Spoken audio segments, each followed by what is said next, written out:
In the first two episodes, we looked at how to set up a perfect tactic, and then we looked at how I would tweak that from game to game, and how I would develop it into the future.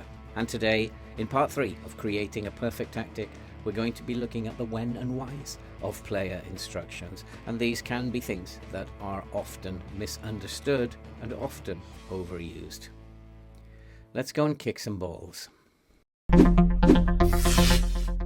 Hello and welcome back to FM with Old Man Phil, and if you are a first-time visitor, I'm Phil, and welcome to the channel. And previously we have looked at how to create a very successful tactic, and then in part 2 we just looked at how I would tweak that tactic from game to game, or for the long term. And so today that brings us to part 3, and I had a lot of questions turning up in the comments for part 1 and part 2 about player instructions, and we're going to have a look today at the whys and wherefores of player instructions. When should you do them and when not to do them, and what are they for and what do they achieve? These are often misunderstood, and so today, hopefully returning to Watford right at the beginning of the season again, we're going to set up another tactic and hopefully make some sense of how to include player instructions. And I'll go through it and include and add player instructions, and I'll explain why I'm doing it. And hopefully then, if you really are struggling to understand why people use them or what value they are, you'll get a clearer picture. If you are, of course, an advanced player of the game, then I would value your feedback on my methodology and why I limit my player instructions most of the time. But before going on, I just want to give you two things to think about. First of all, you don't have to use player instructions. It's not compulsory, and therefore you don't need to put any player instructions in. And I know many people who play this game who play totally player instruction free. And there may well be a reason for that, and we'll take a look at what the reasons for that might be in a second. And the second thing to remember is the more instructions that you give to your players, the harder you are making the game for them, the more difficult you are making it for them to play. And so perhaps in some instances in Football Manager, and in fact in a lot of instances in Football Manager, less is often more. But before we go back to Watford and we set up another tactic, if you are brand new to the channel and you like FM content and you also love to see people suffer playing the game, then you're in the right place for sure. Because on this channel we upload play-alongs, we live stream 3 times a week, and we do tutorials generally on the weekends. So there's something for everybody on this channel. So click that subscribe button and ring that bell so you'll be updated when we upload future videos. And while you're at it, consider dropping us a like. It's likes and comments that drive the algorithm to get the videos out to people who've not yet had the chance to see the channel. So go on, be nice and help us out, and you have my thanks for helping support the channel. And so I have set up another tactic here, and although it's a different formation, the style that I want to play in is absolutely the same. And so we are going to play very defensive. We have this standard defensive line set. We're not taking risks. We're not bombing forward. We're not going to be getting out of shape by pressing up high up the pitch. And in terms of our attacking intent, we are going to have a wing back who goes up and down the flanks, and he is going to provide width and an attacking threat on the left-hand side. Asprilla is going to be cutting inside as an inverted winger into these spaces, making a nuisance of himself. We will then have an inverted wing back coming into midfield to help out in midfield, and we'll have a winger on this side on attack, and he will be bombing up and down the line, getting crosses in from the byline. And so it's a way that we want to play. And we have a centre mid now on attack. He's responsible for getting into these spaces to actually support the attack, and the box to box he will be going up and down the pitch, also supporting the attack. We have a DLP at the back, and he will be responsible for just holding his position and helping out the central defenders. And players at the back will look for him, or in midfield they will look for him, and he will then become the main distributor of the ball. We've decided to go with a pressing forward up front because as an advanced forward he might be isolated up there on his own, but by making him a pressing forward he's going to come more into these areas and not be so isolated. And so that's it. It's a very simple setup, and our team instructions have told us that how to play.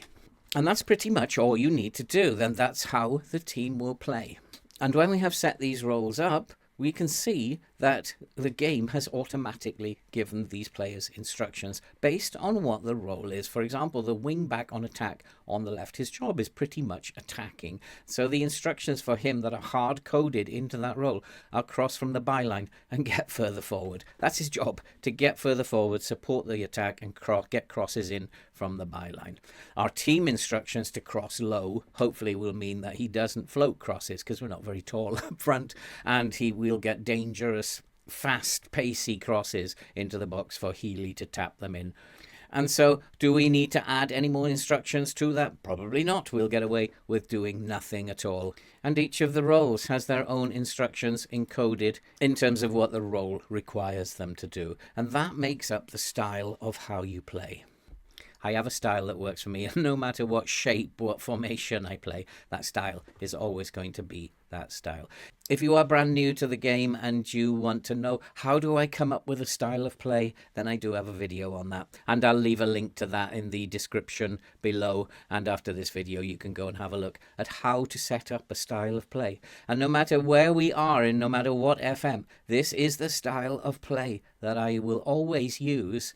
It won't be the formation that I always use, but my style of play according to the instructions that I give the team and the way I want to play will always be the same.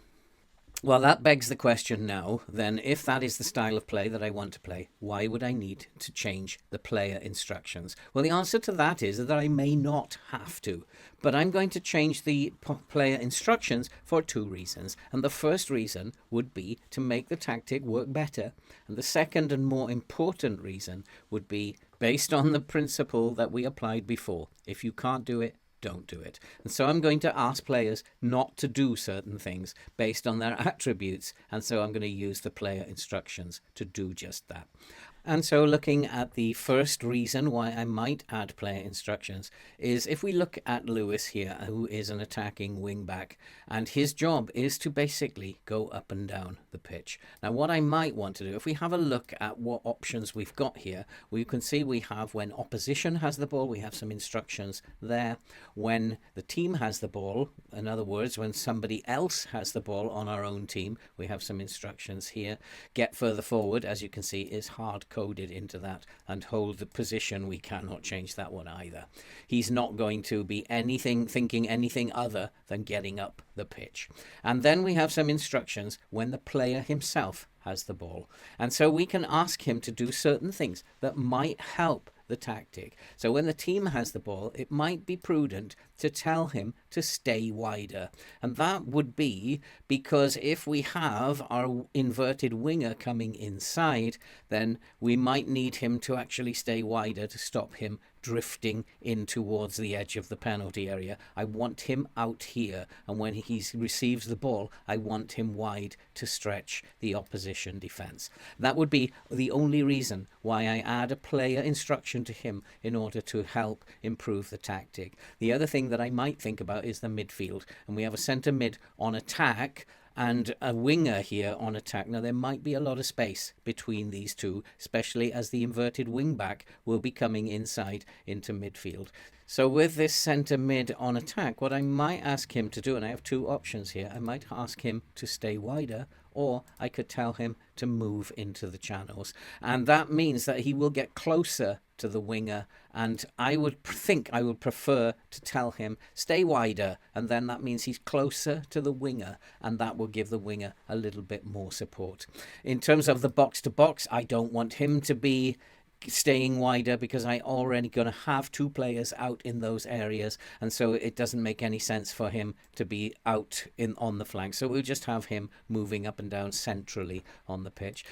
The DLP, I don't need him to do anything other than what he is currently doing in terms of his positioning. And so I will go through each of these one by one, and I'll just think, is there any way I can use an instruction to actually improve how the tactic might work? And the only things that I wanted to do was to have the wing-back stay wider so that he is stretching the defence on their right-hand side, and my centre mid to get closer to the winger, and so we'll have him stay wider on this side of the pitch, and that then frees up that space in the middle for the inverted wing-back.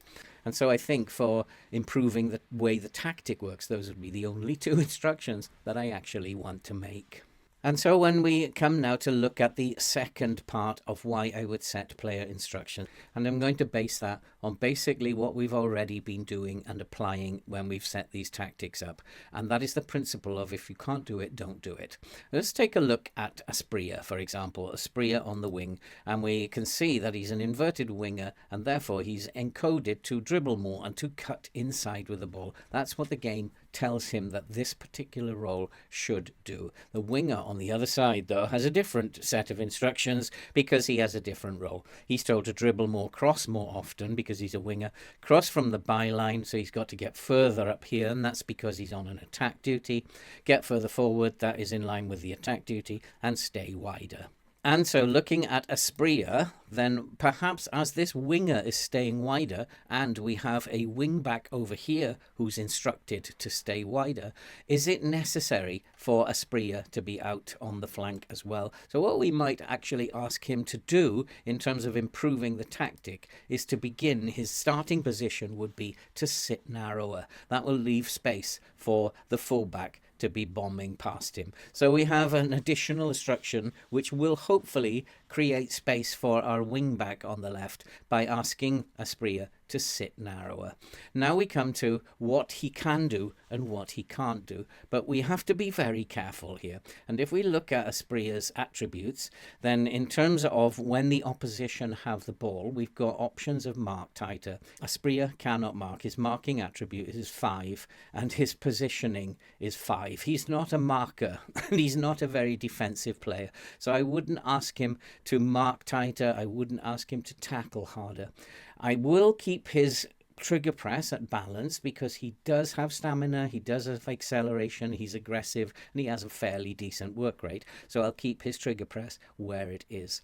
But in terms of tackling, I won't ask him to ease off the tackles at this point in time, but he's not very good at tackling. So that might be something to bear in mind at a later date. I don't want him marking specific players either, because as we've already discovered, his marking is not very good. So in terms of when he has the ball himself, we have to look at his shooting ability, his passing ability, and whether or not he should be crossing the ball. Well, as an inverted winger, I want him to be crossing less often. I want him just running more with the ball. He has dribbling of 14, so I want him to be running with the ball. And so we need to take a look at that, and he is already encoded as dribble more. I don't want him crossing. I want him to just get into dangerous areas. And then in terms of his finishing 11, long shots 4, his composure is 12. He's not the greatest finisher that I've ever come across, so I might ask him to shoot less often. And as his passing and vision and flair are not that great, I might probably just tell him to say take fewer risks. Or if you think it is good, you might say let's take more risks.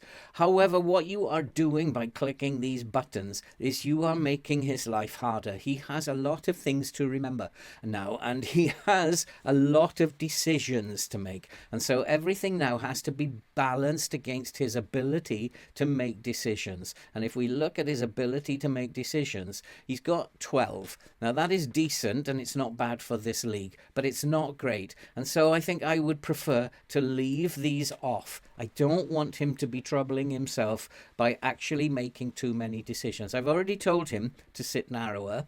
I don't want him to be thinking every 2 minutes, should I be doing this or shouldn't I be doing this? I just want him to play his natural game.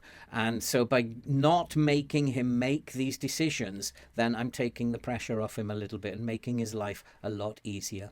I may decide he has enough game intelligence to do some of them, and I may decide, okay, let's just tell him shoot less often and cross less often. We won't worry too much about the taking more risks and fewer risks at this point, but I do think he has the game intelligence, the decision-making ability to do those two.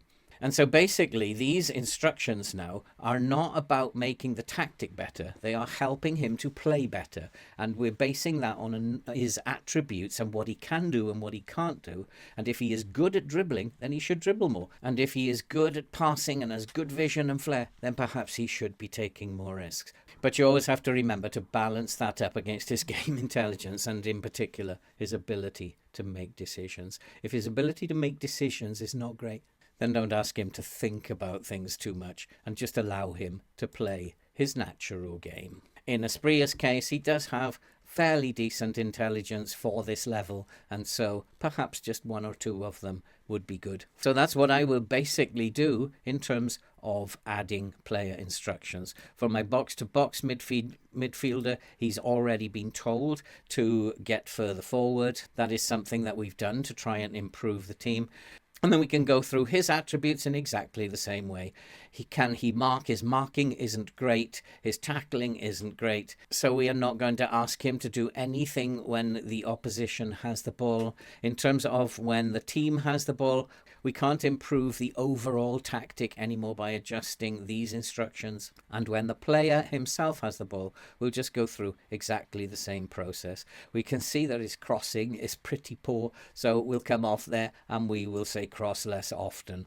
And now we just really need to look at dribbling, passing and shooting. And his dribbling is okay. We're not going to ask him to dribble more. His passing and vision are quite good, so we might ask him to take a few more risks. And his finishing and long shots are decent, so we'll just leave that as is. So we might ask him to take more risks. If we look at his decision-making ability, he has decisions of 12. He's similar to Aspria. Just by adding one or two, he could probably handle that.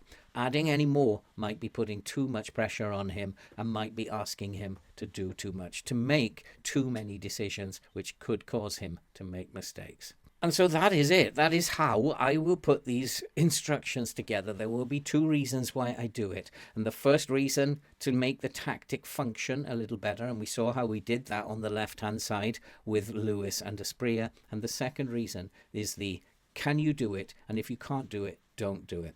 But always bear in mind that the more decisions you make these players make, the more responsibility you give to them, the harder you are making the game for them. And so they have to have the game intelligence to be able to make the decisions you're asking them to make. So perhaps sometimes in FM, less is more. And that's it for this video. I hope that you've been able to get something out of it. And hopefully now that's given you an understanding of how I actually use player instructions and why I actually put them in and when not to put them in. And if you have any questions, please feel free to leave them in the comments. I always answer questions, and although it might take a day or so, I will always get round to answering any inquiries, any questions that you might have. If you are brand new to the channel, subscribe, leave us a like. Do all that good stuff and you'll be updated when future videos are uploaded. And don't forget, likes and comments help the algorithm to push the video out to people who've not yet had a chance to see our videos. And all that remains to be said now is stay safe, take care, and hopefully we'll see you all when we do our next video.